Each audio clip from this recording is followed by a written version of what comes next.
Hello everyone, welcome back to corporate Nomi.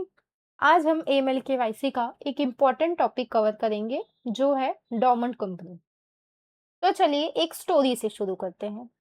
मान लीजिए राहुल ने 2024 में एक कंपनी बनाई थी फ्यूचर सॉफ्टवेयर बिजनेस के लिए, लेकिन मार्केट कंडीशंस की वजह से उसने बिजनेस स्टार्ट नहीं किया। कंपनी लीगली एग्जिस्ट करती है, लेकिन उसमें कोई एक्टिव बिजनेस ऑपरेशन नहीं चल रहा। अब सवाल ये है कि क्या ऐसी कंपनी इलीगल है? बिल्कुल नहीं। सिर्फ इनएक्टिव या डोर्मेंट होना इलीगल नहीं होता है। सिंपल डेफिनेशन है, डोर्मेंट कंपनी जनरली वो कंपनी होती है जो लीगली रजिस्टर्ड होती है, लेकिन उसके बिजनेस ऑपरेशंस बहुत लिमिटेड या टेम्पररीली इनएक्टिव होते हैं। एग्जैक्ट लीगल मीनिंग ज्यूरिसडिक्शन के लॉ पर डिपेंड करता है।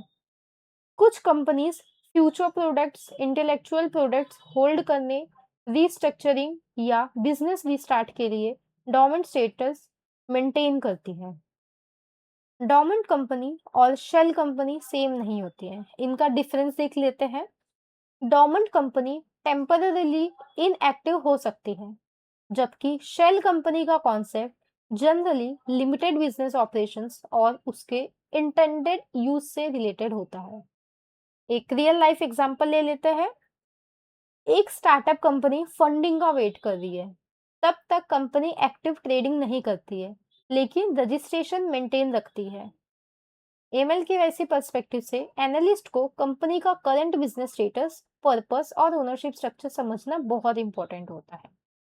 Dormant company means registered company with little और no active business for a legitimate period और पर्पस। अब एक ऑफिस सिनेरियो समझते हैं। मान लीजिए आपके पास XYZ कंपनी प्राइवेट लिमिटेड की केवाईसी फाइल आती है। कंपनी बताती है कि अभी बिजनेस टेम्पररीली इनएक्टिव है और फ्यूचर में ऑपरेशंस रीस्टार्ट होंगे। तो सबसे पहले एनालिस्ट वेरीफाई करेगा कि कंपनी लीगली रजिस्टर्ड है, डोमेंट स्टेटस क्या है और इनएक्टिविटी का बिजनेस रीजन क्या है। अब important KYC documents generally include certification of incorporation, MOA, AOA, PAN और tax registration, registered office proof, list of directors, share holding pattern, board resolution और authorisation, identity documents of authorised person या institution की KYC policy के हिसाब से required records.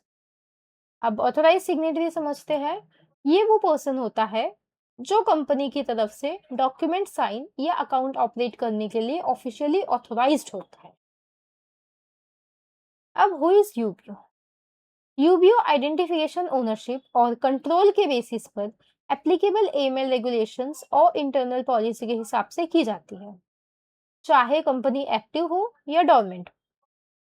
अब AML red flags हो सकते हैं इन dormant company, like dormant company के अकाउंट में अनएक्सप्लेन्ड हाई वैल्यू ट्रांजैक्शंस और इनएक्टिविटी के बावजूद frequent international fund movement, unclear ownership structure, incomplete UBO information या स्टेटेड बिजनेस पर्पस और ट्रांजैक्शंस में मिसमैच।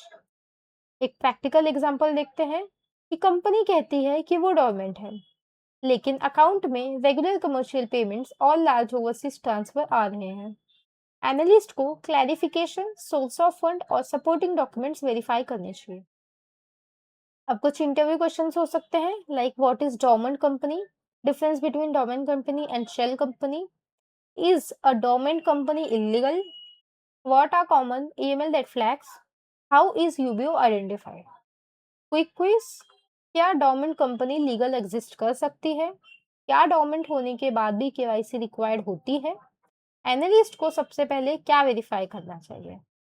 तो आज हमने डोरमेंट कंपनी का concept, legitimate inactive status, KYC documents, UBO approach, ML red flags, office scenario और इंटरव्यू क्वेश्चंस कवर किए। So thank you so much for watching this video.